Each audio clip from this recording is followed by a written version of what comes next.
Next what we are going to study is next plant growth regulator, most important है, that is gibberellins. So gibberellins हम किसने invent किए थे और कैसे इन्वेंट हुआ था ये हम स्टडी करेंगे. फर्स्ट थिंग जो याद रखने का बहुत ज़रूरी है, तो जिबरलिंस कहाँ से इन्वेंट हुआ था? बकानी डिजीज़. जो बकानी डिजीज़ है कहाँ पर प्रेजेंट थी? जो राइस की जो सीडलिंग होती है वहाँ पर प्रेजेंट थी. और ये जो बकानी डिजीज़ है किसकी वजह से कॉज हुई थी? तो फर्स्ट मोस्ट इम्पॉर्टेंट थिंग है cause by the fungal pathogen. कौन सा पैथोजन है ये? फंगल. क्वेश्चन आ सकता है Bakani disease is cause by bacterial pathogen. नहीं, उसका आंसर क्या होगा? It is cause by fungal pathogen. उसे ही हम क्या कहते हैं? जिब्रेला फ्यूजिक्यूरॉय. जिब्रेला फ्यूजिक्यूरॉय के कारण ही क्या हुआ था? बकानी डिजीज कॉज हुई थी. Now here active substance infected the uninfected rice seedling in gibberellic acid is gibberellic acid.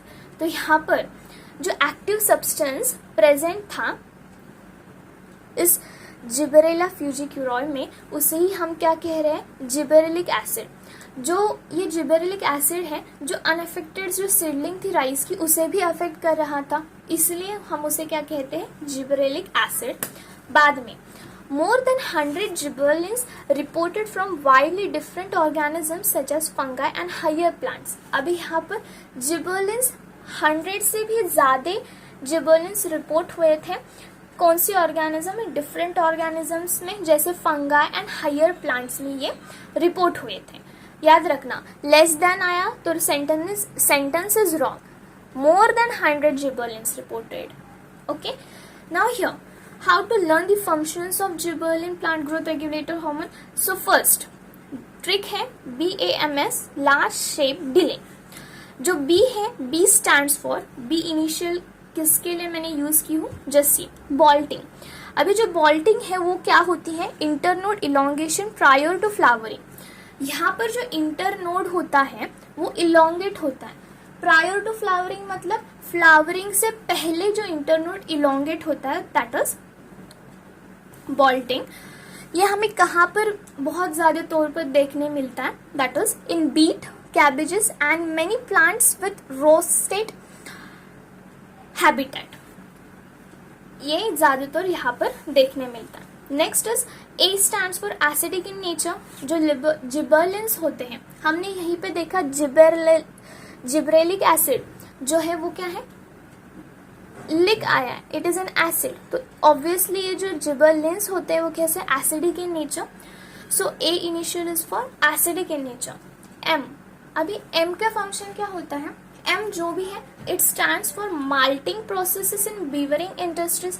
जो भी बीवरिंग इंडस्ट्रीज होते हैं, बीवरेजेस बनाते हैं, ब्रेवरेजेस बनाते हैं, वहां पर माल्टिंग प्रोसेस जो होती है वहां पर मोस्ट इंपॉर्टेंट है gibberellins. Next S stands for, this is very important, direct question यहाँ से आया था. That is seed production early. जो जिबरलिन्स है वो क्या किसके लिए हेल्पफुल है?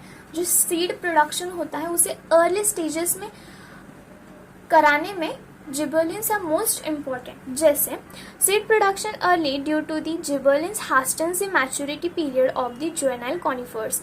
सो जो जुवेनाइल कॉनिफर्स होते हैं, जुवेनाइल कॉनिफर्स मतलब जो कॉनिफर्स होते हैं जो स्टार्टिंग में ग्रो कर रहे होते हैं उनमें ज्यादा तौर पर मैच्योरिटी लाते हैं एंड सीड की फॉर्मेशन जल्दी कराते हैं. सो यहाँ पर सीड प्रोडक्शन अर्ली में करने में gibberellins are most important.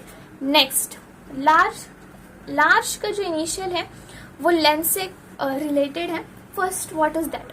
Length of axis increases. अगर लेंथ ऑफ एक्सिस अगर हम कह रहे हैं तो उसका एग्जाम्पल क्या है? Grep stocks. ग्रेप्स के जो स्टॉक्स होते हैं वहां पर इंक्रीज होती है उनकी एक्सिस. अभी लेंथ ऑफ स्टेम कहाँ पर प्रॉपर प्रेजेंट होती है? ऑब्वियसली शुगर केन में proper stem like structure present होता है. तो length of stem increases, stem की लेंथ इंक्रीज होती है तो वहाँ उसका एग्जाम्पल क्या होगा? शुगर केन की लेंथ इंक्रीज होती है, उसमें gibberellins are most important. Then S that is shape is related to shape only.